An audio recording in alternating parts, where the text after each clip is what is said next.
Good afternoon. I'm Simardeep Kaur, a reporter with the Walla Walla Union-Bulletin, and today I'm sitting down for an interview with U.S. Representative Michael Baumgartner. This interview was scheduled after a public town hall planned by the Union-Bulletin and Congressman Baumgartner's office was cancelled for public safety reasons. Ahead of that town hall, the Union-Bulletin received 133 questions from Walla Walla County residents. From that list, we have shortlisted about a dozen questions spanning a range of topics which the congressman will address today. These questions were submitted directly by the county residents and do not reflect the views of the Union Bulletin. Congressman Baumgartner will have 5 minutes to respond to each one. Michael Baumgartner is serving his first term as a Republican congressman representing Washington State's 5th Congressional District. He assumed office on January 3rd under President Donald Trump's second administration. He succeeded Kathy McMorris Rogers, who represented the district for 2 decades. Welcome to the Union Bulletin, Congressman. Thank you. It's always great to be in Walla Walla and appreciate the good work of your paper. So let's dive right into the first question, shall we? Christina from Walla Walla asked, recent ICE enforcement actions have, in at least one case, resulted in a U.S. citizen being killed. You have supported these federal immigration policies, yet they are creating fear and dangerous conditions in our communities. How do you justify continuing to support these policies, and what specific steps will you take to protect our brothers and sisters so enforcement never again leads to death and basic human rights are upheld? Well, thank you. It's a very important subject, and I know that one is on the minds of many folks, including many of my constituents. I had expressed sentiment that I was disturbed about what happened last week in Minnesota, and have pleased that the president has decided to change out the leadership of who's leading the immigration enforcement efforts in Minnesota. So Tom Hoban will be taking over that task, and he's somebody that's well respected on both sides of the aisle. He was President Obama's lead person on immigration enforcement and received President Obama's highest civilian federal employee honor, and also someone that has the trust of President Trump and Republicans. And he's talked about there need to be maybe a little bit of a change in tone in terms of how immigration enforcement is carried out. But that still doesn't mean that it's not an extremely important job to do.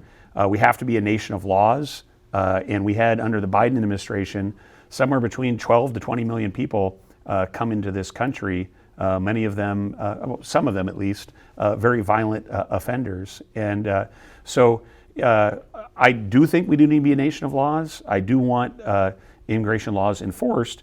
But what I've also called on is for the federal government and ICE to do a better job of explaining to the American people prioritization, how certain actions are being taken out, and then issues like body cameras, training that enforcement officers go under, and then what is the challenges posed by sanctuary cities and sanctuary states. It's really, really important that local police at the state and local level cooperate with the federal government in these enforcement actions. When they do that, it means that they can be carried out more safely and to the benefit of all involved. One of the examples that I use frequently here in Eastern Washington, because Washington State is a so-called sanctuary state, is that last year there was a Honduran gang member with a bullet in his calf muscle in the Spokane County Jail. In a and this is a bad guy that nobody should want in America. And in a normal state that didn't have these sanctuary state laws, when he served his time, they would come and the jail would call up ICE, and they could go and get this individual and apprehend and take him, process him peacefully, and get him out of the country. But because in Washington State, ICE is not, the county jail is not allowed to call ICE, that means this individual is now out in the community. It's going to take 3 or 4 days to find him. When they do find him, the law enforcement officers are going to have to go in body armor. There's probably going to have to be 8 of them, and it's going to be much more dangerous for the officers, for the individual, and then for the community at large.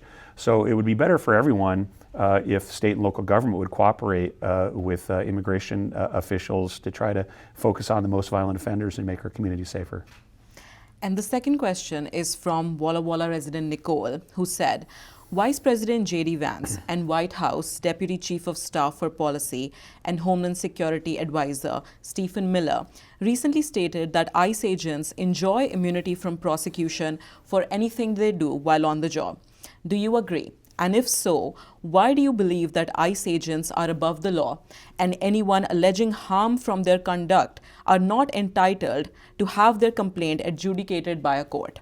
If you disagree, what actions are you taking to help ensure that law enforcement officers are held accountable to the law like everyone else in the country? Well, certainly in America, no one should be above the law, and that includes federal law enforcement officers. The law, immigration, as has been adjudicated by the Supreme Court, is a role of the immigration enforcement is a role of the federal government, and so that federal officers, when we're working with the federal government, that's the appropriate level that where investigations and oversight needs to be had.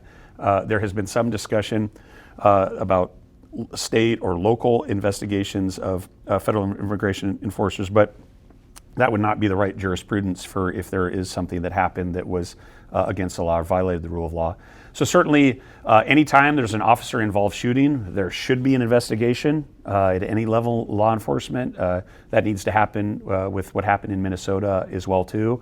And as I said before, there will be oversight hearings in Congress. That's one of the things that we have called for. But that's the appropriate level to do that at the federal government level. But yeah, no one should be above the law. We have to be a nation that is a country of the rule of law.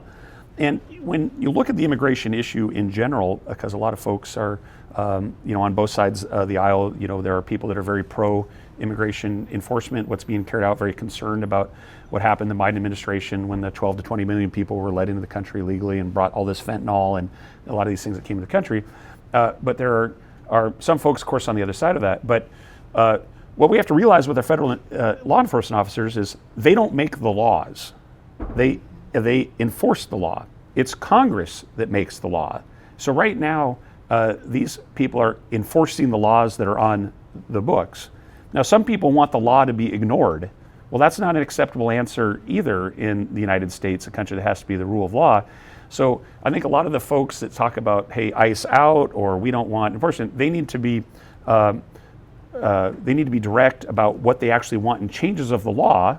And if they want the law changed, they should come to Congress and see if they can get the American people to support them in 218 out of 435 members of the House supporting their views, and 60 out of 100 members of the Senate supporting their views, and a president that supports their views. And that's how you change the law. But it's not acceptable to say, well, we're just not going to enforce the law, because that also can't be the way that America works either. So this conversation, I think, gets clouded because for a long time the law has been ignored or hasn't been held true in terms of how some administrations, like the Biden administration, essentially circumvented the law when it came to using the refugee resettlement process to allow a lot of economic migrants to come into the country that weren't truly refugees. And of course, that's bad for real refugees because they get crowded out of the system. So a lot of this conversation needs to move into trusting the process of the lawmaking process, and then understanding that you got to build popular support amongst the people for your views. Next on the list is Walla Walla resident Megan, who asked, recent reporting shows rising concern in eastern Washington about high-profile ICE and Border Patrol enforcement actions, including videos of aggressive arrests in Spokane County. At the same time, you have publicly praised expanding federal enforcement and linked it to your border security priorities. What specific steps will you take to ensure that immigration enforcement in our region is carried out lawfully, without racial profiling, excessive force, or violations of due process, especially given the anxiety these tactics create among immigrant families in communities like Walla Walla? Yeah, thanks. So we talk we deal a lot of immigration cases in my office. That's one of the things to do when people call us and they're concerned about immigration cases. Over the last year, the first thing I would say of the many immigration cases that we have dealt with, I don't think any of them have actually been the same way they've been reported in the media initially, particularly starting out. A lot of times there's a high-profile story, and what the media will do is talk to an advocate and that is very opposed to immigration enforcement, and initially the full story is not there. When we speak to ICE, they are overwhelmingly talk about they're prioritizing violent criminals that are their people they're seeking out for immigration enforcement. That's our prioritization process. And then also, they all have had due process within them. Some of the disputes can be about how do people enter the country. It is not legal to enter the country just walking across the border. That is by definition, you have to enter America through a port of entry. If you have not entered America through a port of entry, you have committed an illegal act. Now, when I was at the border a couple years ago, while the Biden administration was still in office, what we saw was in the middle of the night, where the Trump border wall finished, Mexican drug gangs would bring people to the border, and they would walk around, and once they came around the border, they would say, "We are refugees," and then they would enter the Biden-era refugee process. Well, they weren't truly refugees. I mean, that would be adjudicated, but they weren't truly refugees. They were people that had paid between $10 to $50, sometimes up to $100,000 to come into America. And one of the other things that was going on at the border, because under the Biden administration, there was a policy that they would not separate out children. So the coyotes and the drug traffickers knew that if you had a child with you, it essentially was a immunity card. So the same children sometimes were being used for 5 or 6 or 7 trips across the border because they could get people into the country. And there was a lot of abuse of children that was going on as well too. So anytime, a lot of times people think, oh, this is something that's going on, in terms of like, it's mean or discriminatory, but it's really just a response to the situation as the law is written and the situation America's in, given what happened in the Biden administration, and then how they can responsibly try to deal with someone. Just recently, there was a high-profile case of a fellow from Central America who had missed, I don't know, something like 20 immigration, had entered the country illegally, not through a port of entry, had missed something like 20 appointments with the immigration officials, and he also had his daughter with him while the daughter's mother is back in Central America. So ICE didn't set out to arrest that daughter, but what's going to happen, what are they going to do with his daughter while this individual is arrested and processed to move out of the country? They have to do something with her, and of course they want to keep them together. That's not to target the little girl, but simply to keep the family together as they carry out the enforcement action. If they didn't do that, then obviously everyone can conclude that they would just use kids to get into the country illegally, and then it would exacerbate the problem as it had happened under the Biden administration. So in our experience in dealing with a lot of these cases over the last year, the initial media reports are not accurate and have full context. And then there's a lot more to the story, and there's a pretty reasonable way typically that when the immigration enforcement is being carried out, that I think most people would say, okay, I get it, I understand that process. Now, the people that don't want any immigration enforcement or don't want any borders at all, then they have a different view, but that's just really not how we can be as a country with the rule of law. And our fourth question comes from Walla Walla resident John. Do you support President Trump's plans to acquire Greenland? And could you elaborate your answer why or why not? Sure. I think it would be great if America owned Greenland. I don't want to do it in such a way that breaks up the NATO alliance or causes undue tensions with our European allies. We face a more complex set of threats than any time since World War II. We have rising China, militant Russia, real threats of Islamic terrorism, all kinds of challenging things going on in the world that I look at on a regular basis in my role on the House Foreign Affairs Committee. So we need more allies to carry those out, not less. Now, when you look at Greenland, particularly with what's happening with missiles, drones, hypersonic missiles, and threats, we really do need the territory of Greenland to run an effective counter-missile strategy. One of the things we're trying to do as America, President Trump has called it Golden Dome, is to set up an anti-missile system similar to what Israel can do for a very small country, and Israel's just dealing with ballistic missiles that are much slower. What we're trying to do is set up a missile defense system that could knock down hypersonic, that means very, very fast missiles, or nuclear missiles coming from Russia or China. And just where Greenland is positioned on the globe, we need to be able to build interceptors there in that area.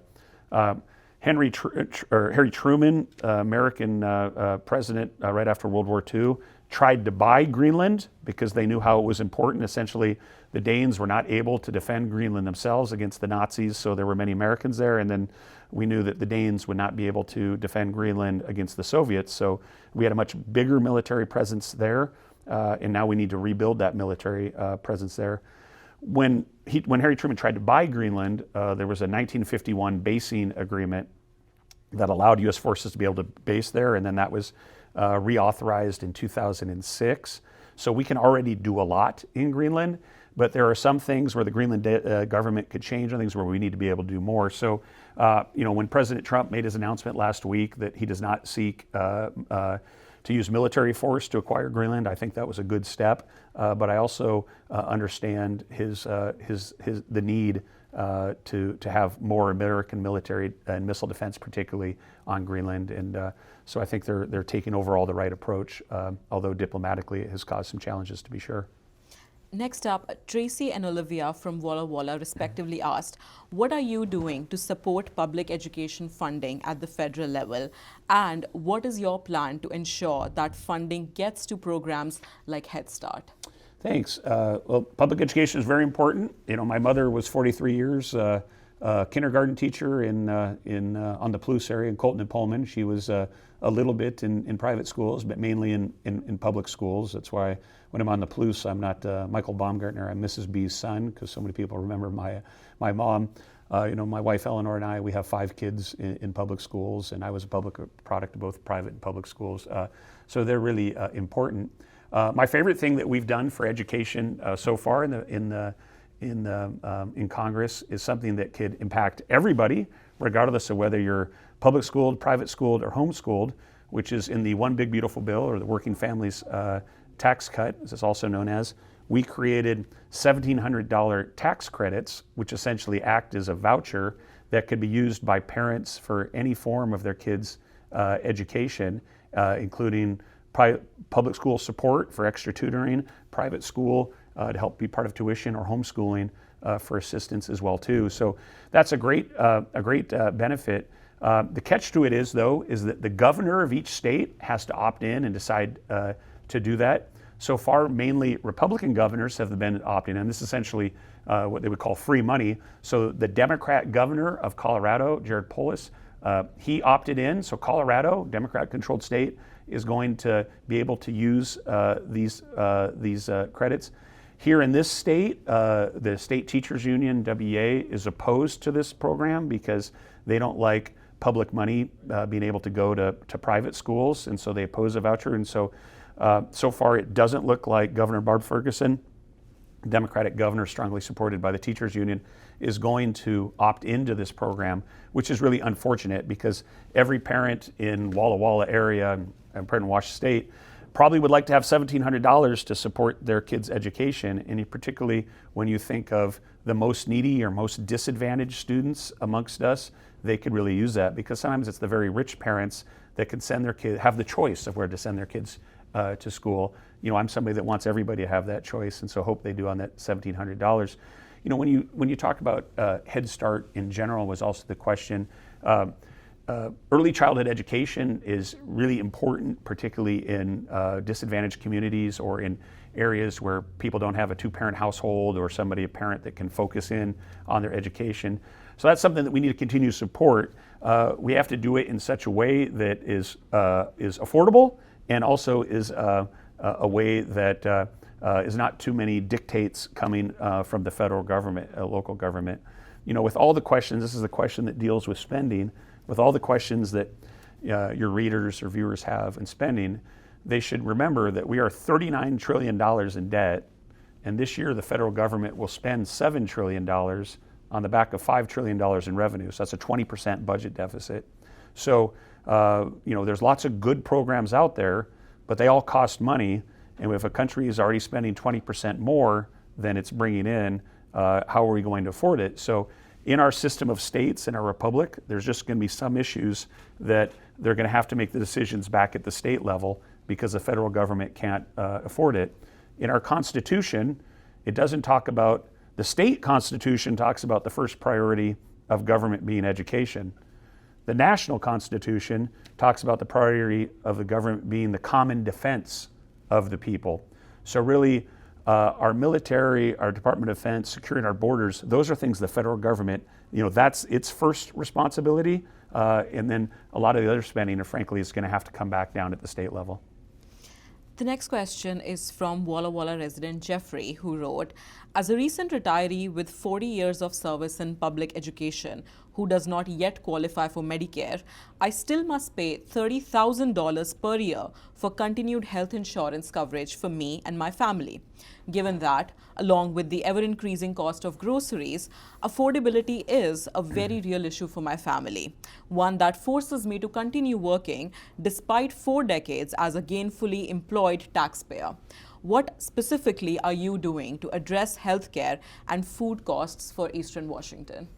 Yeah, so first on the healthcare issue, Obamacare has really been a disaster for the country. At the time it was passed with only Democratic votes, it was written by the Democrats who had a supermajority at the time with the insurance companies without Republican input.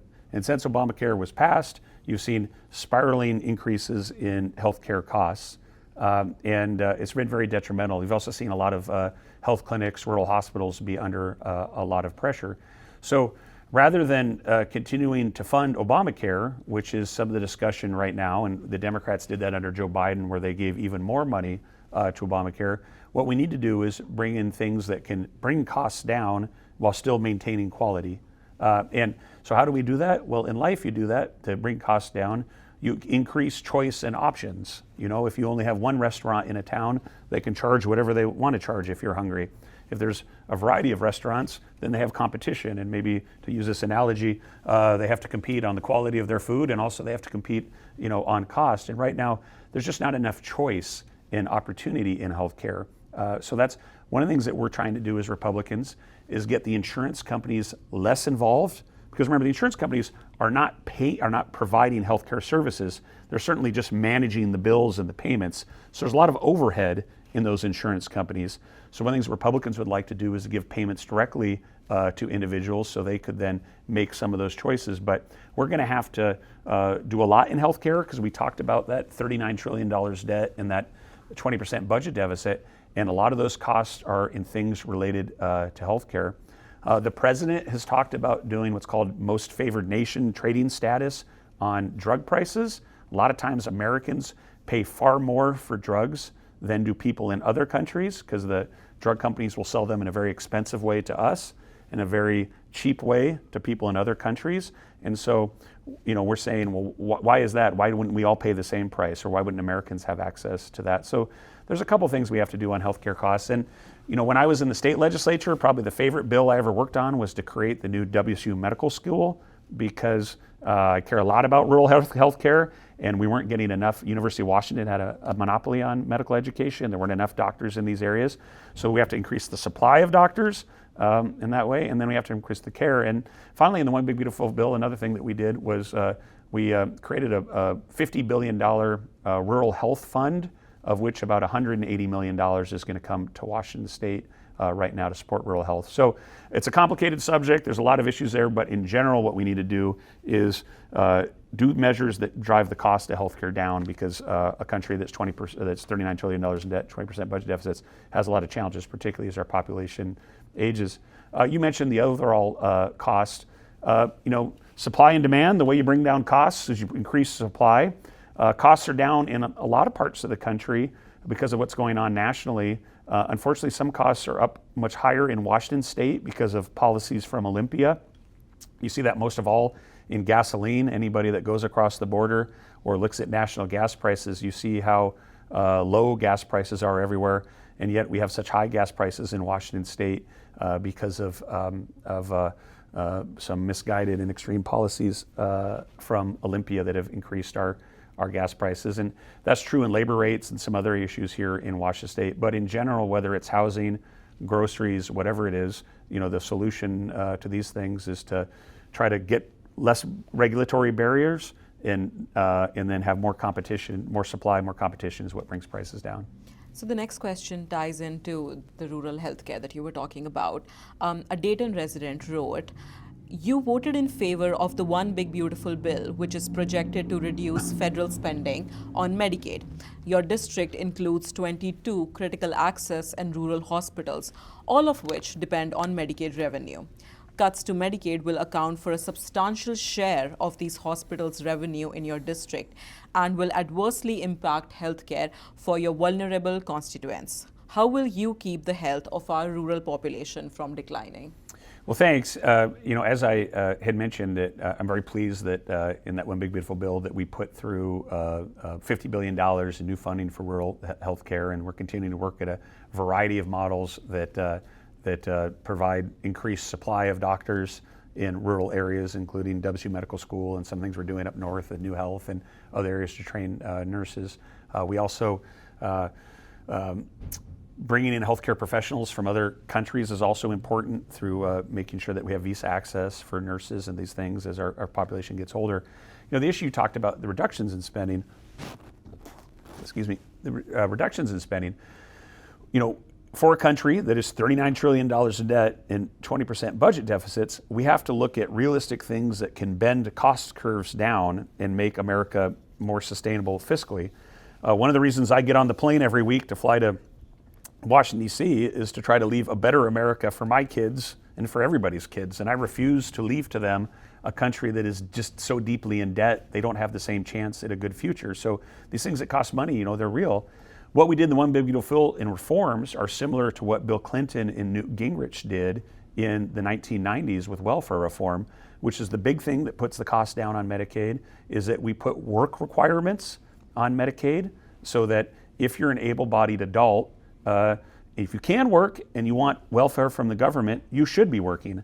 Now, I think 80% of Americans, almost all Americans say, hey, if somebody really needs help, we need to be helping them if they really can't do anything. But if it's just some guy that's sitting on the couch eating Cheetos, watching TV all day, that person needs to be working. So the cost reductions you talk about, a large part of them are simply this 20 hours a month work requirement, which is not a lot of hours to work, but it's enough to say we expect you to try to work if you get welfare benefits.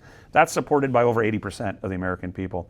The other thing that we did is we disincentivized states from putting illegal immigrants onto health care. So in this state, currently in this state's budget, the Democrats in Olympia decided to spend $150 million on health care for illegal immigrants. And that's a decision the state has made. We have disincentivized that from the federal government because if they're matching Medicaid fundings through, other taxpayers are saying, hey, we're already in debt. What is Washington State doing? They're a sanctuary state. They're tracking this problem, spending their money. So that's up to Washington State to decide. So that's the other part of that Medicaid reduction. That's also something that is supported by about 80% of the American people. The American people want to help people that really need help. They don't want to help lazy people that are just sitting around. The American people want to be a nation of the rule of law. They want to welcome people into the country that believe in the American dream and work ethic and want to contribute, but they don't want to attract illegal immigration with lawlessness through an open border for people they're going to take away from American society. So those are the two real reasons for those reforms, and I think they were good reforms. Again, for a country that is $39 trillion in debt with 20% budget deficits, there's going to have to be more done in the future similar to these measures. So this probably is just getting started, these kind of things. We do have another question regarding healthcare. Albert from Walla Walla asked, you recently voted against extending the ACA subsidies for 2026. It's pretty clear that healthcare in this country is too expensive and inaccessible for too many people. What are the barriers to fixing the nation's healthcare system, and what are some approaches that you have considered? Yeah, again, that's similar to the early question you had. Those Obamacare subsidies during the COVID. To start with, Obamacare was a bad program. No Republicans participated. During COVID, the Democrats, with no Republicans participating, decided to give an even higher payment to the insurance companies to go to people, and it was the Democrats, with no Republicans participating, that decided it should expire this year. And so I have little interest in just voting for a broken Obamacare system that doesn't do reforms to try to drive down the costs of healthcare. And so, we talked about what can we do to generally increase the supply and choice in healthcare for things. Other things that we'll be supporting, we're very hopeful that there will be some technologies like artificial intelligence that should be able to identify chronic diseases earlier for people. As doctors bring these up, essentially artificial intelligence is supercomputers that can look at a lot of information and data early on. And so we're hopeful that that will save the American taxpayer. But first, hopefully it will be better healthcare for people, but also save money. And then there are some things like telemedicine that got a little bit of a start during COVID that we're hopeful people will be able to see more and track them through. And then there are hopefully some advances in key pharmaceuticals, like a lot of people may know someone that's on Ozempic or one of these weight loss drugs that they still need to be studied and understood, but they look like they can have pretty significant impact both in people's health for making people thinner so they have less adult onset diabetes or other chronic conditions with things that being heavy do for you, and hopefully save money as well too. So there's no magic in these things. Americans like good quality health care. So do I. I have two parents in their 80s here. Everyone has a family in Eastern Washington. Everyone with family in Eastern Washington has some story about health care, how it's been very important to them. My parents are in their 80s. My little brother had cancer when he was 1, and so I remember being at Deaconess on the cancer ward when I was a kid. I had my appendix out and in Pullman Hospital and procedures at Colfax Hospital, and my wife and I had 5 kids at Sacred Heart in Spokane. So like every family in Washington State, healthcare is important. We have to find a way to continue to provide it in an effective way, but also one that we can afford. We certainly weren't going to do that just by pumping even more money into Obamacare through the insurance companies scheme that had been set up by the Democrats. The next question is from Walla Walla resident Austin, who wrote, over the past year, the National Park Service has been targeted by reduction in force, an extended hiring freeze, and illegal terminations tied to DOGE actions that were never properly implemented. These decisions have left our national parks understaffed and have placed unnecessary strain on the employees who keep them operating. As you know, Walla Walla is home to the Whitman Mission National Historic Site. What are you personally doing to protect our national parks and historic sites by ensuring stable funding, adequate staffing, and basic protections for these rangers and employees who dedicate their careers to preserving these places and making them accessible to the public? Well, thank you. We certainly love our national parks and want to get as many people out visiting them as possible. When the DOGE process was going on, we had a similar situation here in Eastern Washington, 5th Congressional District in Spokane, where there's an entity called NIOSH that does mine safety, and it was an entity that was slated for DOGE shutdown, and it was something that I disagreed with and worked in a bipartisan fashion, and we've actually got that reversed now, and also in the budget that we just passed, both Republicans and Democrats working together have restored this funding. So, part of the answer to these things is, the executive branch is Article 2, so they have, their view, but it is the Congress in Article 1 which funds our programs. And so we're really coming off of a really, I think, meaningful moment for the country, despite all the political polarization, all the things that are going on. Just last week, Republicans and Democrats working together passed all 12 budgets out of the House that combined to make the budget. That's the first time that's happened since 2006, and is really, you think about all the challenges going on in the world with Republicans and Democrats and tensions right now, the fact that Republicans and Democrats were able to work together in Congress to do their fundamental congressional duty, which is to write the budget and to have the power of the purse set in that in a bipartisan fashion. That's a pretty good thing for the country. Now, it doesn't mean they're perfect budgets. I certainly don't like everything that's in there. I'm sure their Democrat counterparts don't as well too, but some of these funding things, the executive branch did a few things under DOGE, but what will really happen is in this budget process, and that's similar to what happened with that NIOSH. Next on the list, Lisa from Dayton asked, what are you doing to ensure the continued support of public lands and agencies who oversee management? For example, the U.S. Forest Service, the National Marine Fisheries Service, the United States Geological Survey, and the National Weather Service. Yeah, well, those are they're all important. I used to work for the Forest Service myself when I was in college.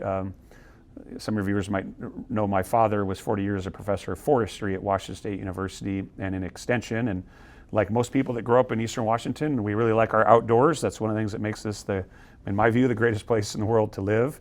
There was some discussion when the One Big Beautiful Bill was being put together that there was going to be a sell-off of public lands. That was something that I opposed, working with Congressman Ryan Zinke from Montana, who's a former Secretary of the Interior, because we want people to be able to experience their public lands, to hunt, to fish, to hike, and do these things. But we also are people that support increased or returning to normal commercial activity on public lands. One of the reasons we have so much smoke is in eastern Washington during our fire season is because our forests are very unhealthy.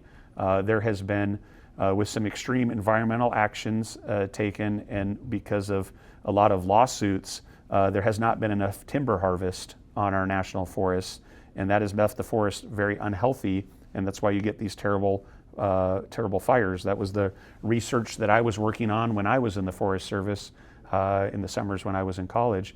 Similarly, we have an important part of our district, particularly in the north, where there are a lot of families, and the poorest part of our district is actually up in the northern part of the district, and those are areas where they used to have a lot of timber industry, and they used to have a lot of mining because of extreme environmental regulation and all these adversarial lawsuits.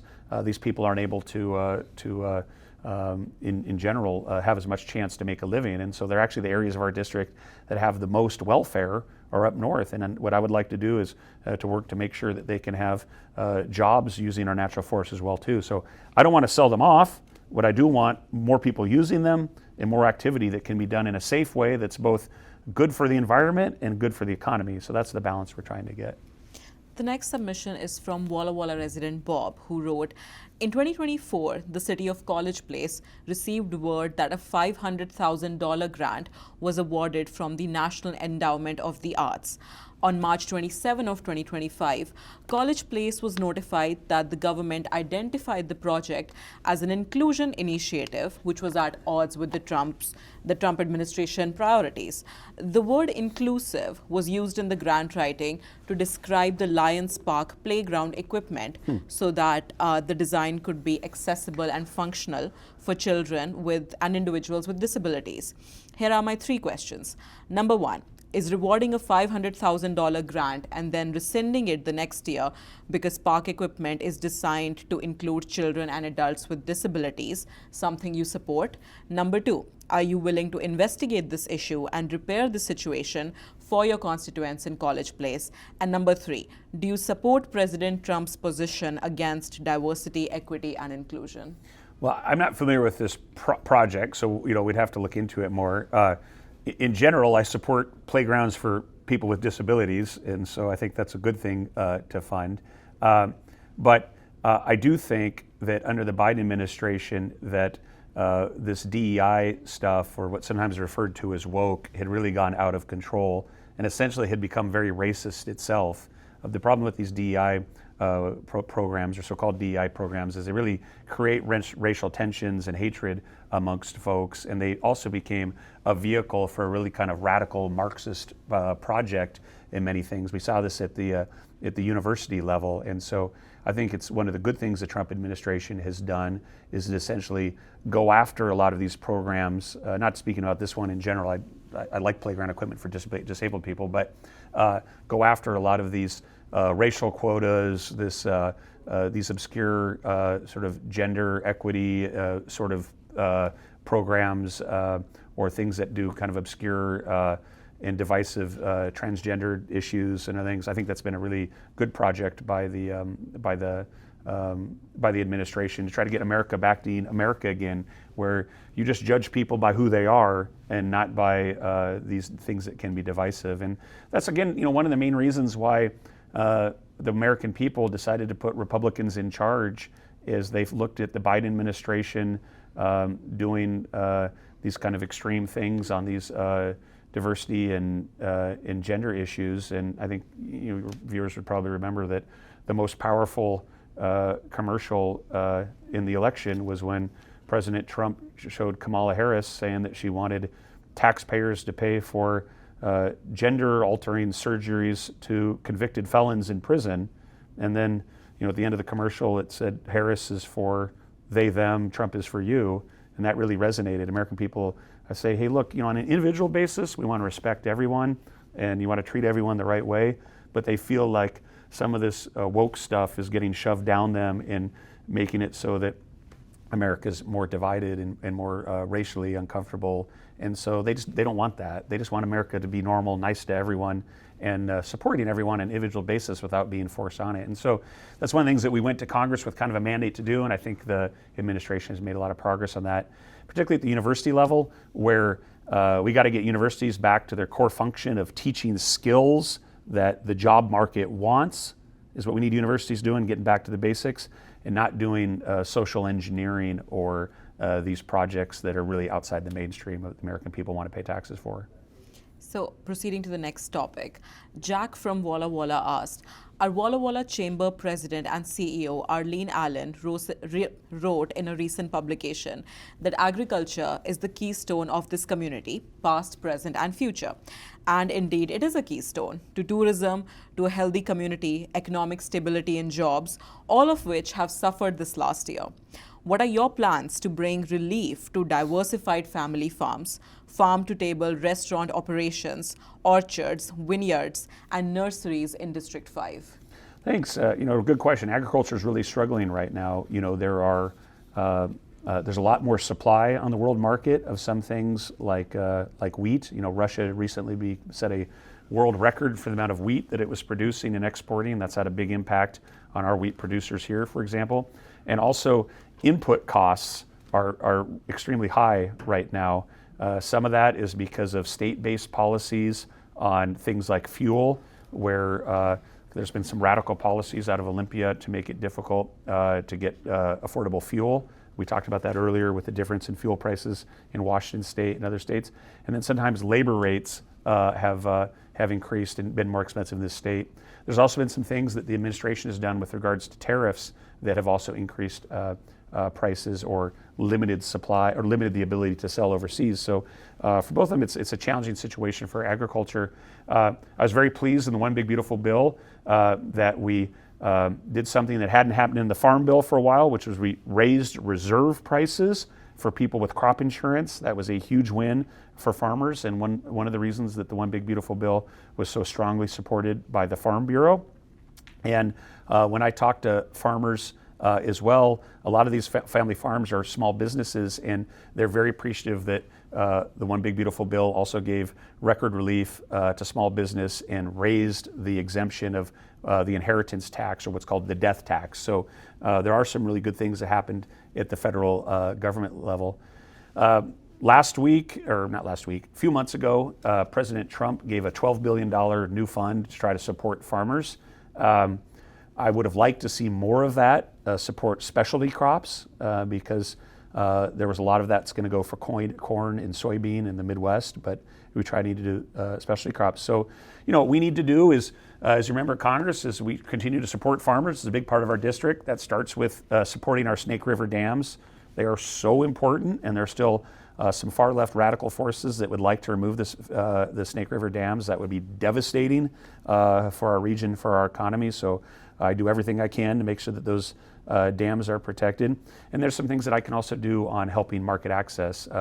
Last year, I was in both India and then in China. I was the first, I went with Democrat member Adam Smith on the first delegation from America to China from the House, from members of the House since 2019, a pretty historic trip. And we talked about market access and these things. That's another way that we can help.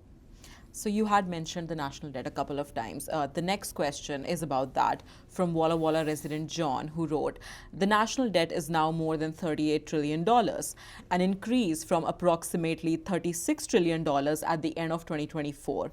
Can you tell us where the savings from the withholding of previous congressional allocations, DOGE cutting of departments, waste and corruption, and profits from tariffs have gone? Well, they've gone into the general budget, but compared to the scale of what America is spending, it's a relatively small amount. Again, this year the federal government in these budgets will spend $7 trillion on the back of $5 trillion in revenue. So that's a 20% budget deficit. That's why the deficit is increasing so much, is because we have structural imbalance in how much money we spend.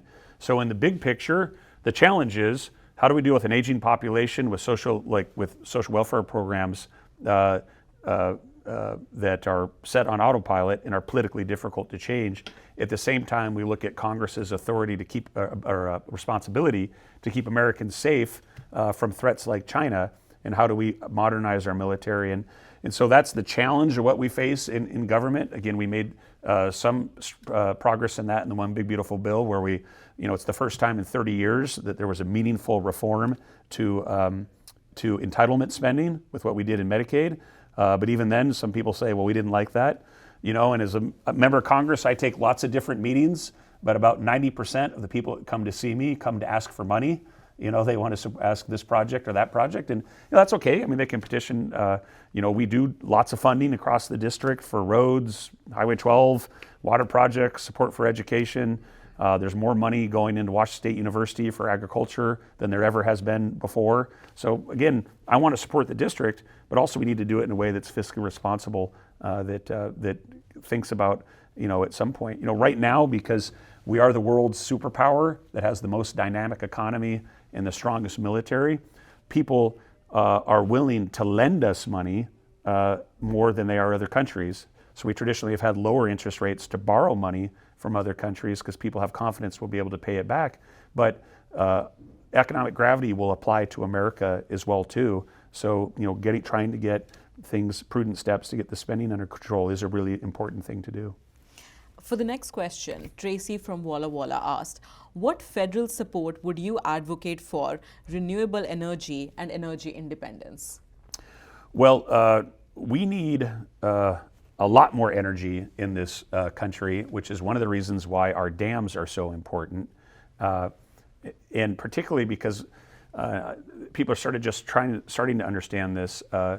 With all these what's called AI, or these supercomputers, they're running after data centers. They're massive buildings with many computers running at the same time to answer these complex questions, or hopefully do more than just make funny videos on social media.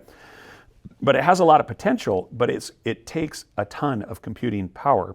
And so we in Washington State are used to having the cheapest and most reliable energy in the world because we have all these great hydroelectric dams. But as the state has moved away, and some of our dams are not running at as high as capacity as they could be right now. So we could do more there, would be one way to run more power through our dams. But because the state has decided for environmental reasons to go more into wind and solar and reduce some other reliable slides of baseline energy, or try to do things like keep natural gas out of the state, which would be very destructive for it. It's putting more tension. So because of decisions in Olympia, we'll probably see more brownouts and blackouts, for the first time ever in this state, which is really unfortunate. But I'm for all of the above on energy, but the question is, how much do we want to subsidize it? Because you want energy that is competitive, not energy that the taxpayers have to borrow other money to support. And some of the problems with the wind and the solar projects is, one, they're not baseload energy. The wind doesn't blow when it's really hot, when it's really cold, and the sun doesn't shine at night. So you're relying on batteries, which have their own environmental problems. And by and large, all of these projects have had to be massively subsidized by the taxpayers. So you're borrowing against that $39 trillion in debt to afford these things. One of the things that's really exciting for Eastern Washington, and where we could really lead and win on this race if we have the political will to do it, particularly in Olympia, is we have this great dams, and we have the Hanford Nuclear Reservation, and have the ability to do a lot of research and deploy new nuclear reactors, something that's called small modular nuclear reactors. And this is a technology that, if you think about, every American Navy ship almost every American Navy ship has a nuclear reactor on it. That's how submarines, aircraft carriers, destroyers are run. And if we can take those same small nuclear power plants and put them close to the data centers or other sources and have more power on the grid. And there's a real national security element to this as well too, which involves that China is doing a lot of the same thing. And we don't want China, which is totalitarian government that's very oppressive to its people and to people in its region, and doesn't have the same constitutional rights as we have, that if they win the supercomputer race instead of us, it could be very dangerous for America, because they don't have our same freedoms and the same assurances that we have given the world. So we really need to win the AI race, the supercomputing race, and part of that's having reliable power. So talking about AI, the next question is from Danielle from Walla Walla, who wrote, your bill HR 5388 aims to provide a national framework for artificial intelligence. So what are the intended protections for the average consumer? Will there be restrictions or disclaimers on use of AI in media or political messaging? Will there be restrictions on penalties for the use of AI to create deepfakes and other intentionally misleading and damaging content? And will there be any protections for consumers regarding fraud or identity theft? Yeah, great question. I mean, there needs to be all of those things because AI can be a very useful tool when it's identifying some rare form of heart disease or cancer, or maybe a doctor, someone brings their child in with a rare condition and the doctor doesn't quite know how to identify it. And if they can put those in AI and get better medical care, and then so it's going to do a lot of good things. But as you point out, the deep fakes, the fraud, all these things, the manipulation of news and information, all these things are extremely concerning. There has been some move at the state level to deal with these issues. For example, right now you can go on AI and use the creative input of musicians or artists, and you can have AI which has studied all these musical things, and you can say like, make me a song like Taylor Swift and Snoop Dogg, or Taylor Swift and George Strait, where essentially the AI is reading the music notes and then creating something where the intellectual property should belong to Taylor Swift and George Strait in this example, but someone else is using it. So how do we both put safety guards around that for intellectual property and then still get the benefits of AI, while at the same time China is running this supercomputing race as well too? That's what we're trying to figure out. One of the reasons I supported that bill is because I believe this is interstate commerce, so it belongs to the federal government. And if we get a patchwork of rules at the state level, then it would limit the innovation. And where you can kind of see this happen is in Europe.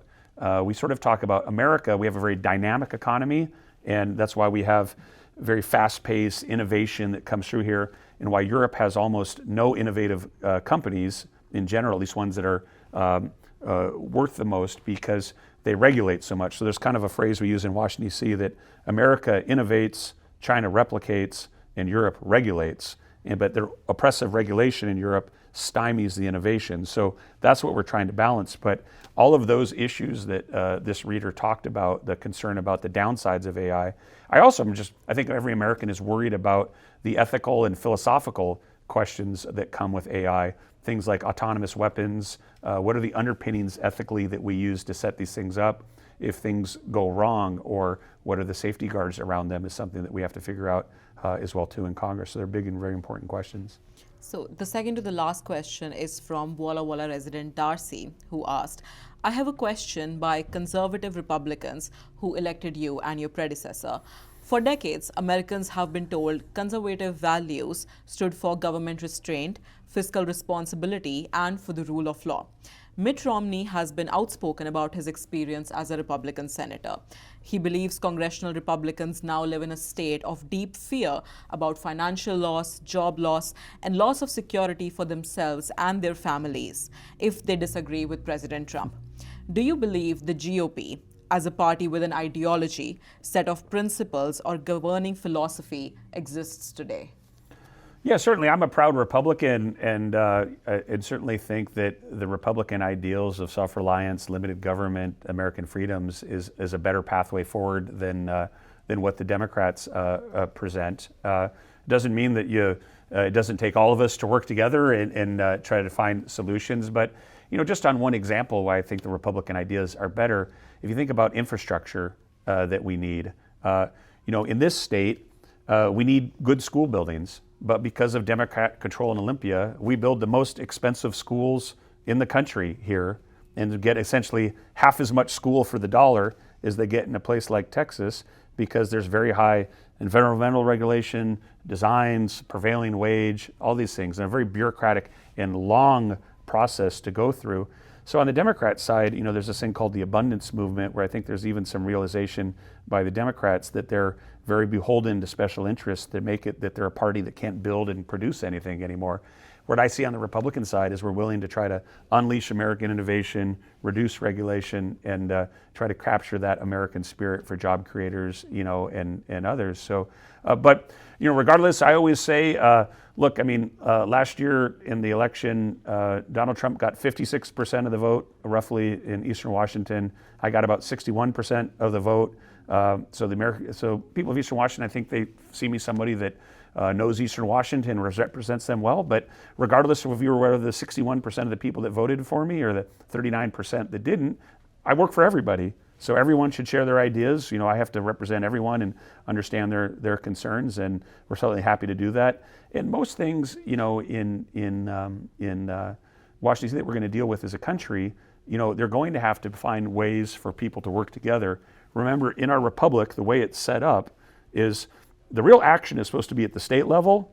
Washington, D.C. and Congress are supposed to be less important than they are, because the things that are supposed to pass for the entire country are something that have support of broad swaths of the American public. So we're trying to get things back into constitutional balance while also preserving our freedoms and our economy and balancing that debt and dealing with the threats of China. So it's a challenging job, but one that I certainly enjoy, and it's nice to have you guys invite me in here to ask a few of these questions, and it's great to be able to do it. So the last question is actually from the Union-Bulletin Okay. staff. You entered Congress during turbulent times. Going forward, how do you plan to address constituent concerns, and do you intend to host a public town hall in Walla Walla this year? Yeah, well, we would like to do public town hall in Walla Walla this year. I mean, one of the reasons that we're sitting here in your offices instead of doing the public one was because in working to set up this event, I think, as you know, it was proved to be too challenging for the police and the sheriff and some of the people that would host this. But so I like doing town halls. We did 11 last year. We want to do more of them, but we have to do them in a way that's safe and respectful for everyone. And so I would just ask everybody to think about what kind of future America do you want, and if you want an America where people can disagree but still work together and have conversations, support an engaged town hall where people can actually chat, and one that would be safe for everybody. So that's an important thing to do, I think, as well too. But I do like doing town halls. We've done a lot. I used to say I was the member of Congress that did more town halls than anyone else, but I don't think that's true anymore. After the Charlie Kirk shooting and some of the other challenges that have come with them, we've had to limit some of the public ones, but hopefully that will change. So we'll be doing telephone town halls, and I think in terms of responding to people, I think we've done like over 150,000 responses to emails and phone calls this year. We have solved something like 600 cases. I don't have all the numbers in front of me, and I think returned nearly $4 million in overpayments from people that paid something to the federal government they shouldn't have paid. So we work a lot of cases, and we really have a hardworking staff that is here to try to help everybody. So I'm very proud of what we're doing, and we don't always get it right, like any other human being, but we're trying our best to represent the district. So appreciate you guys offering to do this, and hopefully in the future with the Union-Bulletin and some local community group down here, we'll be able to do this in person. That was the end of our list. Would you like to offer a closing statement?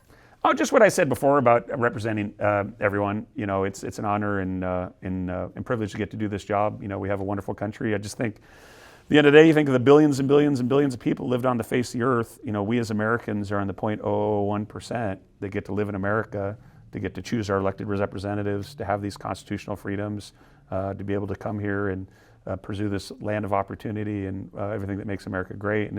So it's a great opportunity. It's also a burden that we all share to protect this thing. And so I hope everybody can keep that in mind when they think about what kind of America they want to be and how we all engage with each other. Well, thank you so much for joining us at the Union-Bulletin. Yeah, thank you.